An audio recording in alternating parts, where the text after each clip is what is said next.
ನೀವೆಲ್ಲರೂ ಈಗಾಗಲೇ ಇದೇ ಥರ ಸೇಮ್ ನಿಮ್ಮ ಓನ್ 3D ಮಾಡೆಲ್ಸ್ನ ಕ್ರಿಯೇಟ್ ಮಾಡ್ಕೊಂಡಿರ್ತೀರಾ. ಆ್ಯಂಡ್ ಯಾರು ಇನ್ನೂ ಕ್ರಿಯೇಟ್ ಮಾಡಿಲ್ಲ ಅವ್ರು ಈ ವಿಡಿಯೋನ ಎಂಡ್ವರೆಗೂ ನೋಡಿ. ನಾನು ಹೇಗೆ ಜನರೇಟ್ ಮಾಡೋದು ಮತ್ತು ಕ್ರಿಯೇಟ್ ಮಾಡ್ಕೊಳ್ಳೋದು ಅಂತ ಹೇಳ್ಕೊಡ್ತೀನಿ. ಈ ಥರದ ಇಮೇಜಸ್ ಎಲ್ಲ ಜನರೇಟ್ ಆಗ್ತಿರೋದು ಯಾವುದರಿಂದ ಗೊತ್ತಾ? ಗೂಗಲ್ ಅವ್ರದ್ದು ಜೆಮಿನೈ ಎ ಅನ್ನೋ ಒಂದು ಎ ಟೂಲಿಂದ ಜನರೇಟ್ ಆಗ್ತಿರೋದು. ನೀವೆಲ್ಲ ಇದೇ ಥರದ ಇಮೇಜನ್ನು ಜನರೇಟ್ ಮಾಡ್ಕೋತೀರಾ. ಬಟ್ ಆ್ಯಕ್ಚುಲಾಗಿ ನೀವೆಲ್ಲ ಏನು ತಪ್ಪು ಮಾಡ್ತೀರಾ ಗೊತ್ತಾ?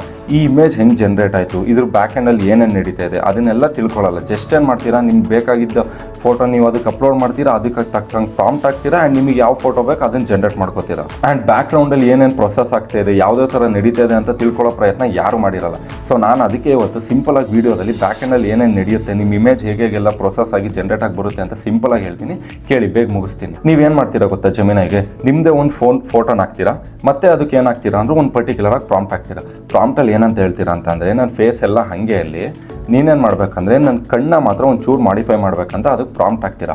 ಅವಾಗ ಜೆಮಿನೈ ಏನು ಮಾಡುತ್ತೆ ಗೊತ್ತಾ? ನಿಮ್ದು ಇಮೇಜ್ನು ತೊಗೊಳುತ್ತೆ ಮತ್ತು ನಿಮ್ಮ ಪ್ರಾಂಪ್ಟ್ನು ತೊಗೊಳುತ್ತೆ.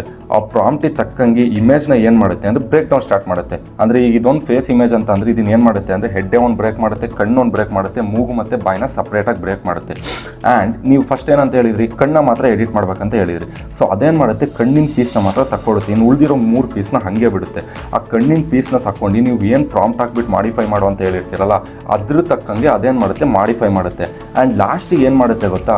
ಅದು ಈಗೇನು ಈ ಕಡೆ ಪೀಸ್ ತೆಗೆದಿಟ್ಟಿರುತ್ತಲ್ಲ 3 ಪೀಸು, ಅದನ್ನು ಮತ್ತೆ ಅದೇ ಜನರೇಟ್ ಮಾಡಿರೋ ಕಣ್ಣಿಂದ ಹೊಸ ಪೀಸ್ನ ಜಾಯಿನ್ ಮಾಡಿಬಿಟ್ಟು ಒಂದು ಫುಲ್ ಇಮೇಜ್ನ ಜನರೇಟ್ ಮಾಡುತ್ತೆ. ಇದರಿಂದ ನಿಮ್ಗೆ ಹೇಗೆ ಕಾಣಿಸುತ್ತೆ ಗೊತ್ತಾ? ಓ, ನಾನು ಹಾಕಿದ ನನ್ನ ಇಮೇಜು ರಿಟರ್ನ್ ಬರಬೇಕಾದ್ರೆ ಒಂದಿಷ್ಟು ಮಾಡಿಫೈ ಆಗಿ ಬಂದಿದೆ ಅಂತ ನಿಮಗೆ ಕಾಣಿಸುತ್ತೆ. ಸೊ ಇದರಿಂದ ನಿಮ್ಮ ಫೇಶಿಯಲ್ ಎಕ್ಸ್ಪ್ರೆಷನ್ಸ್ ಎಲ್ಲ ಏನು ಚೇಂಜ್ ಆಗಲ್ಲ. ಸೊ ಜೆಮಿನೈಗೆ ನೀವು ಏನು ಅಪ್ಲೋಡ್ ಮಾಡಿರ್ತೀರಾ, ಇನ್ ರಿಟರ್ನ್ ಬರಬೇಕಾದ್ರೂ ಸೇಮ್ ನೀವು ಫೇಶಿಯಲ್ ಎಕ್ಸ್ಪ್ರೆಷನ್ನ ಅದು ಮೇಂಟೈನ್ ಮಾಡಿಬಿಟ್ಟು ರಿಟರ್ನಲ್ಲಿ ಔಟ್ಪುಟ್ ಜನರೇಟ್ ಮಾಡುತ್ತೆ. ಸೊ ಆ್ಯಕ್ಚುಯಲ್ ಆಗಿ ಇದೇ ಥರ ಗೂಗಲ್ ಅವ್ರು ಜೆಮಿನೈ ಬ್ಯಾಕ್ ಎಂಡಲ್ಲಿ ವರ್ಕ್ ಮಾಡೋದು. ನಾನು ಜಸ್ಟ್ ಸಿಂಪಲ್ ಆಗಿ ಹೇಳಿದ್ದೀನಿ. ಇದರಲ್ಲಿ ಇನ್ನೂ ಕಾಂಪ್ಲೆಕ್ಸ್ ಟರ್ಮ್ಸ್ ಎಲ್ಲ ಇದೆ, ನಾನು ಅದನ್ನೆಲ್ಲ ಮೆನ್ಷನ್ ಮಾಡಿಲ್ಲ, ನಿಮಗೆ ಅರ್ಥ ಆಗಲಿ ಅಂತ ಸಿಂಪಲ್ ಆಗಿ ಹೇಳಿದ್ದೀನಿ. ಆ್ಯಂಡ್ ಅವಾಗಲೇ ಹೇಳಿದೆ ಅಲ್ವಾ, ಇಮೇಜ್ನ ಯಾರು ಕ್ರಿಯೇಟ್ ಮಾಡೋಕ್ಕೆ ಬರಲ್ಲ ಅವ್ರು ಹೇಗೆ ಕ್ರಿಯೇಟ್ ಮಾಡ್ಕೊಳ್ಳೋದು ಅಂತ ಹೇಳ್ಕೊಡ್ತೀನಿ ಅಂತ. ನಾನು ಒಂದು ಪ್ರಾಂಪ್ಟ್ನ ಕೊಟ್ಟಿರ್ತೀನಿ ಆಯಿತಾ. ಆ ಪ್ರಾಂಪ್ಟ್ ನಾನು ಟೆಲಿಗ್ರಾಮ್ ಚಾನಲಲ್ಲಿ ಹಾಕಿರ್ತೀನಿ, ಲಿಂಕ್ ಬಯೋದಲ್ಲಿ ಇರುತ್ತೆ. ಆ ಪ್ರಾಂಪ್ಟ್ನ ತೊಗೊಬಿಟ್ಟು ಗೂಗಲ್ ಅವ್ರದ್ದು ಜೆಮಿನೈ ಎ ಚಾಟಿಗೆ ಹೋಗ್ಬಿಟ್ಟು ನೀವೇನು ಮಾಡಬೇಕು, ಆ ಪ್ರಾಂಪ್ಟ್ನ ಪೇಸ್ಟ್ ಮಾಡಬೇಕು.